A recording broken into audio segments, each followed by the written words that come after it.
Hello and welcome back to everybody in the world's favourite Formula One YouTube channel. That is this channel, the lovely Stop and Go F1. For this, our driver ratings for the Brazilian / Sao Paulo Grand Prix. I hope you're doing okay. I hope you had a lovely weekend.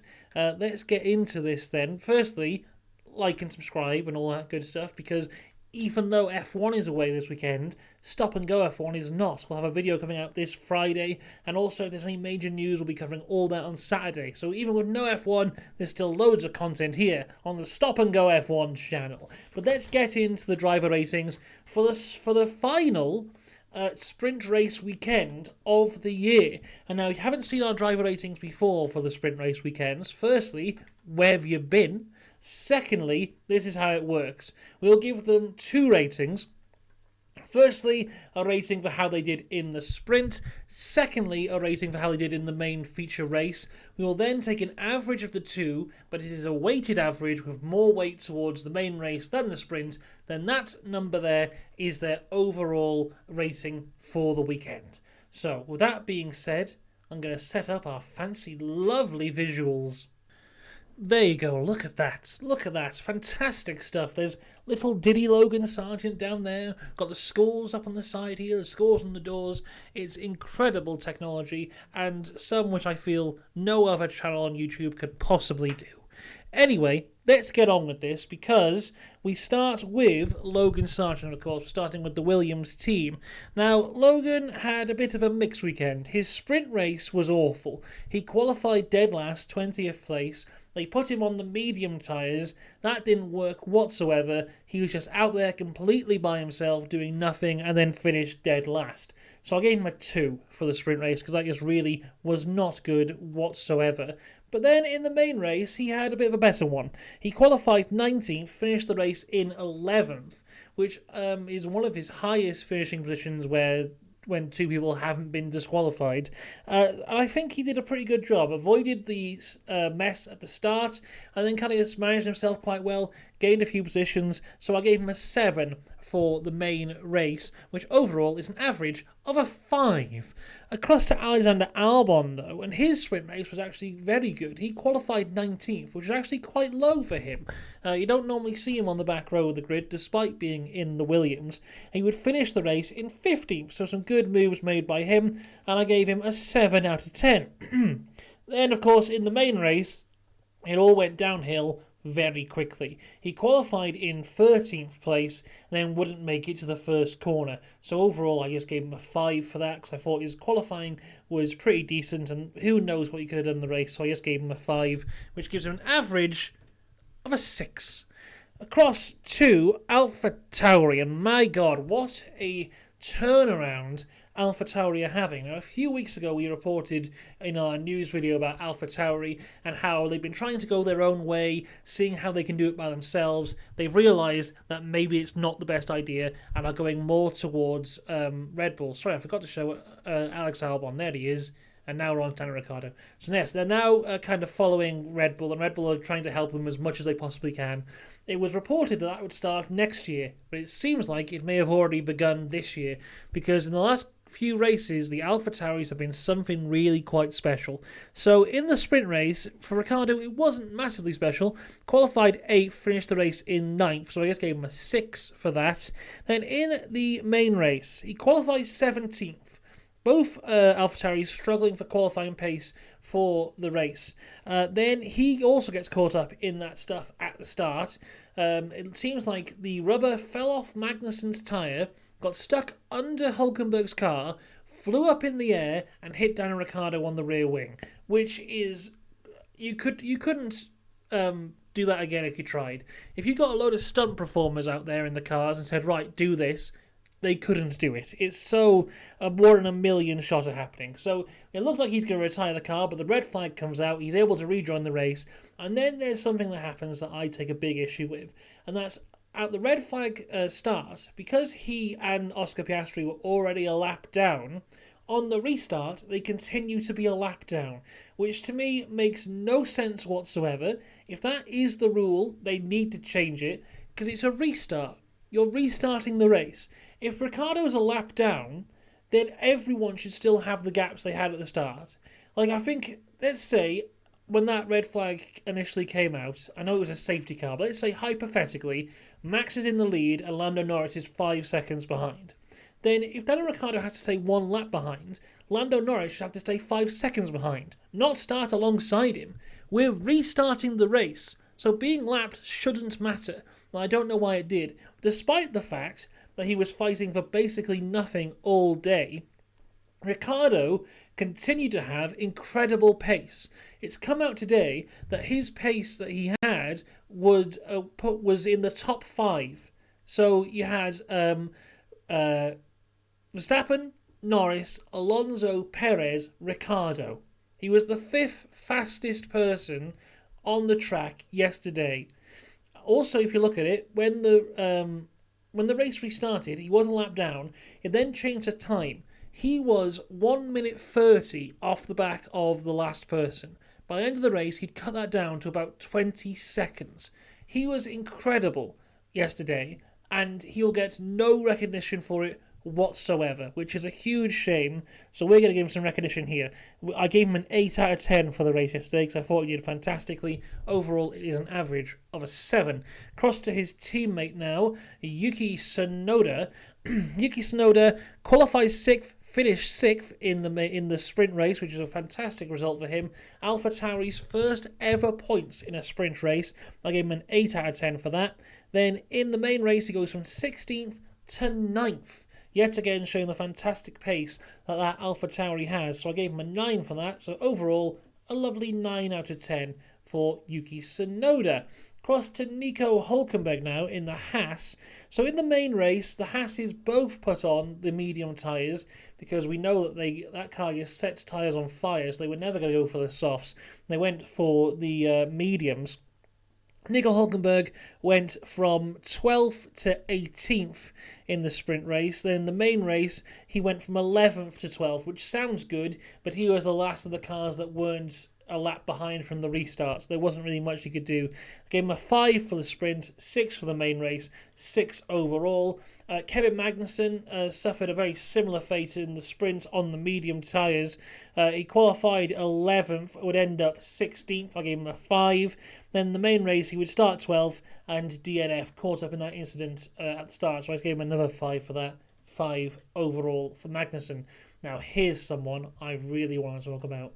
Lance Stroll. Now, pretty much all year, I have sat here and slandered Lance Stroll and said how awful he is, and said about how he shouldn't be in the seat, and so on and so on and so on. But I think, people, when they talk bad about other people, are often very loud and often very vocal. So I think when someone does something really well, you should be as loud as you were when they did something very bad. So I will now sing the praises of Lance Stroll, because he had a fantastic weekend. Starting in the sprint, he would qualify 17th and finish 12th. So not too spectacular there, but I still gave him a 7 out of 10. Made up some good positions, thought he did pretty well. Going across to the main feature race, Lance Stroll qualified 3rd. I don't know how he did it. A week ago, the Aston was the slowest car on the track. Lance Stroll outqualifies Fernando Alonso, outqualifies Lewis Hamilton, outqualifies George Russell, outqualifies Lando Norris, outqualifies Oscar Piastri, outqualifies Carlos Sainz. I don't know how he did it, but he did. He qualified 3rd. He would go backwards to 5th, but I still think he did fantastically well, and this is his second top 5 finish. His first top 5 finish came in Australia, when realistically a lot of guys who would have finished ahead of him DNF'd. In this race, the only person you could possibly say would have finished ahead of him would have been Charles Leclerc. Still a fantastic race for him. He went wheel to wheel with Lewis Hamilton and overtook him. He did some fantastic moves, didn't put a foot wrong all weekend. Overall for the feature, I gave him a 9 out of 10 because he did drop some places, so I can't really give him a 10 for that. But a 9 for him there, which overall is an 8. Fantastic weekend from Lance Stroll. And it just gets better for Aston because here comes Fernando Alonso.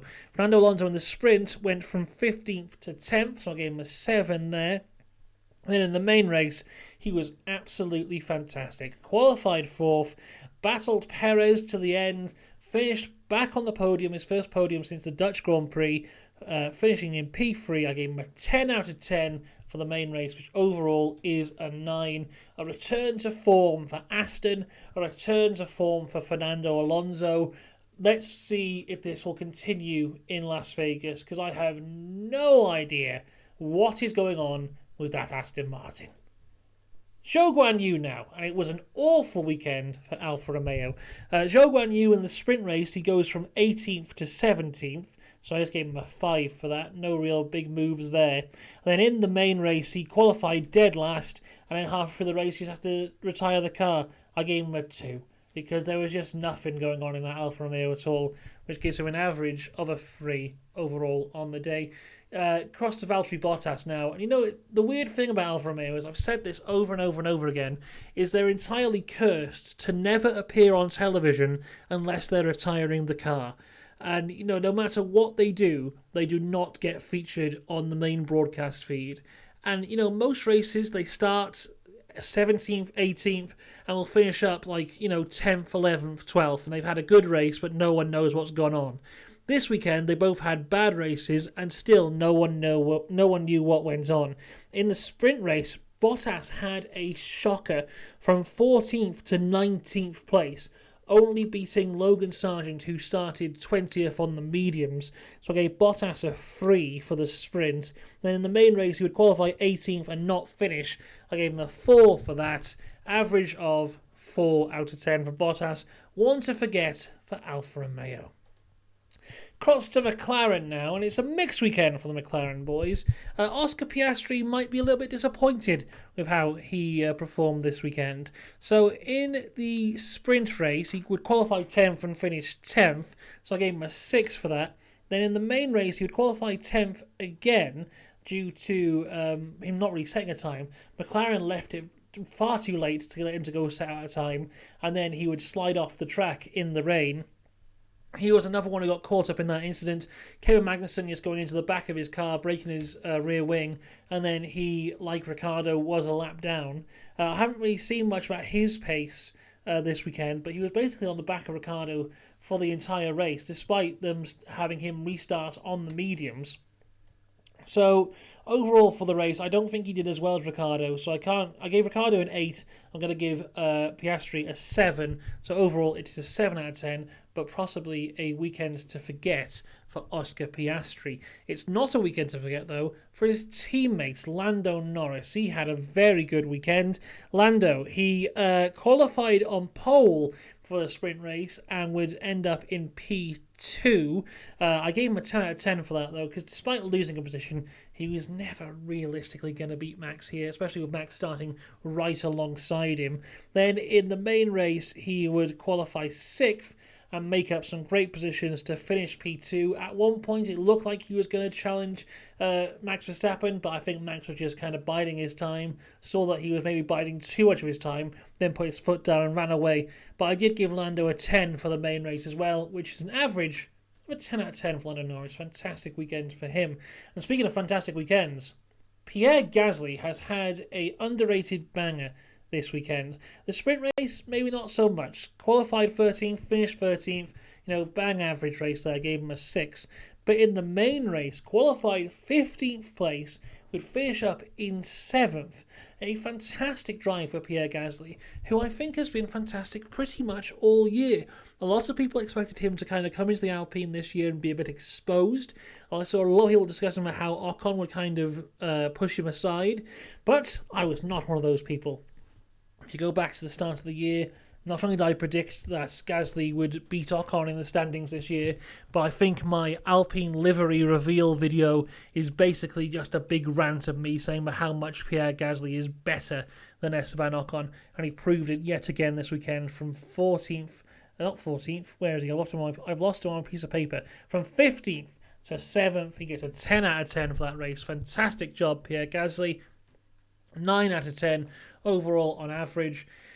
Let's talk about this man then, Esteban Ocon. In the sprint, he would qualify 16th because he swerved all over the curbs into Fernando Alonso.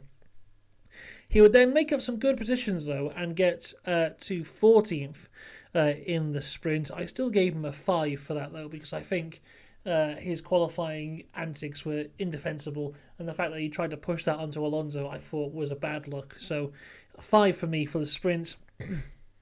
Then in the main race, he did do pretty well, to be fair. He qualified 14th, so he did qualify ahead of Gasly, but would end up finishing behind him. There was some team orders at one point to let him through because Alpine saw that Gasly was the faster of the pair and let him through. Remember that for later. You know, a team seeing that one driver is faster than the other, so for the betterment of the team, they let the faster driver go through.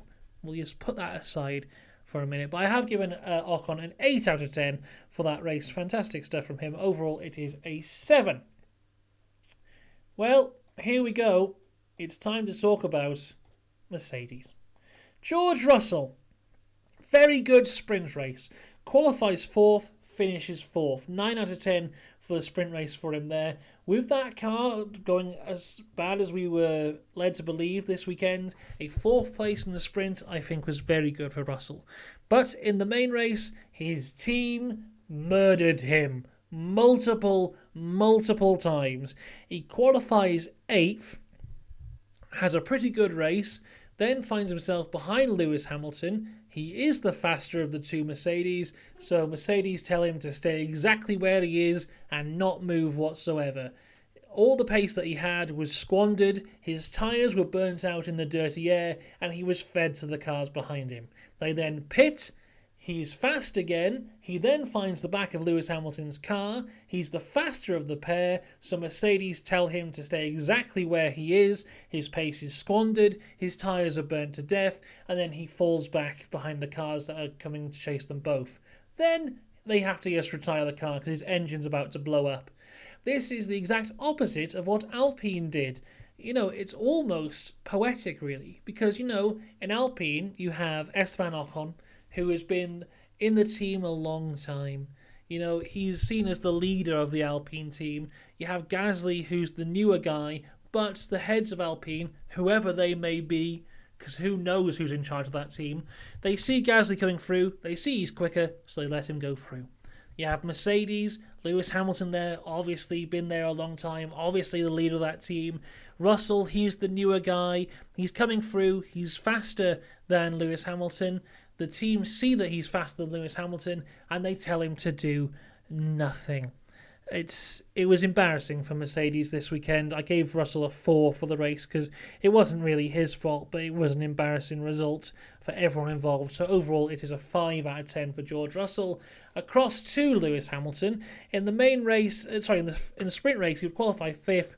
Then you lose a couple of positions to finish up in 7th. That's a 5 out of 10 for the sprint. Then in the main race, qualifies 5th, lose a few positions to finish in 8th. So that is another 5 for me for Lewis. Really one to forget for the Mercedes team. Toto Wolff has come out and said that it is the worst result, or worst race he's had as head of Mercedes, which I think he's already said a couple times this year before. Really bad decision making for the Mercedes guys. I really think, you know, if we look to Mexico last weekend, where Lewis was on it and he was fantastic and he got that amazing P2, when the Mercedes is firing on all cylinders and is fast, Mercedes are great. As soon as they're ever so slightly on the back foot, they lose their head.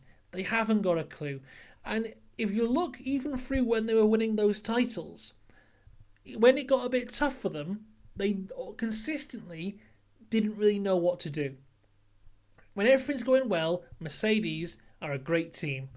When it gets a bit tough, that's when questions have to be asked. You know, like, you can go back to when George filled in for Lewis on that, the Bahrain Grand Prix. Was it called the Sakhir Grand Prix that one time? You know, they had a pit stop error. They were on the back foot. They come into pit for him again. They have another pit stop error, and it just kind of domino effect on them there. This is a consistent thing within Mercedes that I think has been hidden over a few years because they've been so good. They've had a car and a driver pairing that have been so good, it's kind of covered the cracks in the team. And when with a car which isn't so good, especially this weekend where it was very, very bad, the cracks start to show again. You know, drawing a comparison to Red Bull, obviously they've been fantastic this year. The car's been perfect for them, and they've delivered perfectly. But even if you look to their one weekend this year where everything went a little bit wrong, in Singapore, their car was not in the right place. They were massively on the back foot, but they managed to keep their head. Even with the car not working, even with multiple safety cars going directly against them, they still kept their head, and they still got a decent result for that weekend. Mercedes here, basically exactly the same. Their car is better than it was this weekend. It was just the track or whatever was happening wasn't agreeing with them. They're on the back foot, and they lost it. And it's, you know, they need to work on this because, you know, tougher races are to come, and with them Mike Elliott deciding to leave, you know, they've been working on the car for next year with him in mind. Of course, James Allison kind of came in halfway through. He's now gone. I don't have high hopes for Mercedes next year in terms of having a title-challenging car. They need to get better at fighting back instead of fighting from the front, and that is something they desperately, desperately need to work on. And having Toto Wolff come out and say, yes, this is a bad result, doesn't fix it. And I hope that something is in place for them to be fighting at the front again, so we can have a title battle at some point between now and the day I die. Across to Ferrari now. Well, Carlos Sainz, he qualifies 9th in the sprint, finishes it in 8th, so I gave him a 6 out of 10 there. In the main race, he qualifies 7th, finishes 6th. He gained some position, so I gave him a 7. Once again, Carlos having one of these races where, you know, he's just in his own little race. He's not fast enough to fight the guys at the front in terms of the Red Bulls, McLarens, and the Astons this weekend. He's not slow, so he's not battling the likes of the Alpines and the Mercedes this weekend. He's just right bang in the middle, and he just drives round by himself, and he crosses the line. He's having a great time, is Carlos Sainz. You know, he's not having a great time. Charles Leclerc. My goodness. So in the sprint race, qualifies 7th, finishes 5th, which I thought was a very good drive from him there. So I gave him an 8 out of 10 for that. Then in the main race, he qualifies 2nd, hydraulics failure on the formation lap, which apparently was brought about by an electronical fault. So all going wrong for him there. He's in the wall and doesn't even start the race. I mean, you know, looking at this race, you can say what if, but if he had been able to compete in this race, I think he would have had a great time. I think he could have been up there challenging with Lando. We could have had Max running away with it, but a battle for P2 between Lando and Charles, and then a battle for P4 between Alonso and Perez going on throughout those races. And I think he would have done really well here. He did really well to get P2 as it was, so I gave him a 6 for the main race, mainly due to great qualifying performance, and, you know, yes, there was nothing he could do about that DNS as it was. So an average of a 7 for him there. And finally, the Red Bulls, Sergio Perez, coming off the back of that very upsetting and disappointing Mexican Grand Prix. Going into the sprint, he qualified 3rd and finished 3rd. I gave him an 8 out of 10 for that.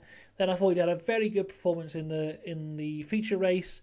Starting 9th, finishing 4th, that fantastic battle with Fernando Alonso. Of course, he did come out on the losing side of that, and realistically, he shouldn't, because he's in the faster car. But overall, you know, his confidence is rock bottom right now. And to have that lack of confidence and people questioning you all weekend about this rumour going around that you've been fired and all this kind of stuff, for him to come back from all that and deliver like this, I think is very impressive. So I gave him an 8 out of 10 for the main race, which gives him an 8 overall. And finally, this man is Max Verstappen. Qualified for the sprint in second, finished it in first, 10 out of 10.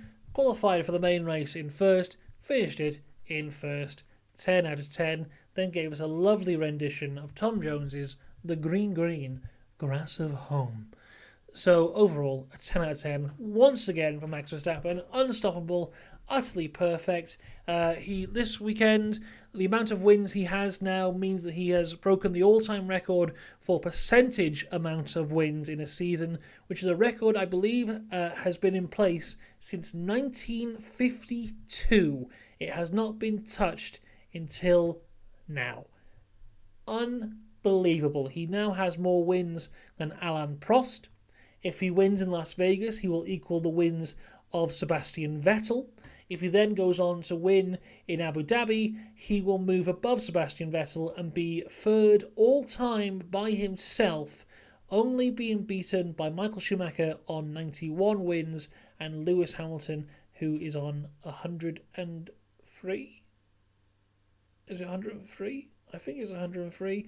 I only know Schumacher's is 91 because he was 91 for basically a lot of my childhood. So there we go. Another fantastic one for Max Verstappen. There is our driver ratings.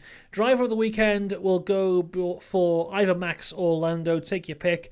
And the lowest rated one was Zhou Guanyu. Yeah, bad weekend for the Alfa Romeos there. As I said at the start of the video, we will have content coming out on Friday and Saturday here, so make sure you subscribe for that. Until next time, though, let me know what you thought of this race and who you think was your driver of the day and the loser of the day. Until next time, though, have a good one. I'll see you later. Goodbye.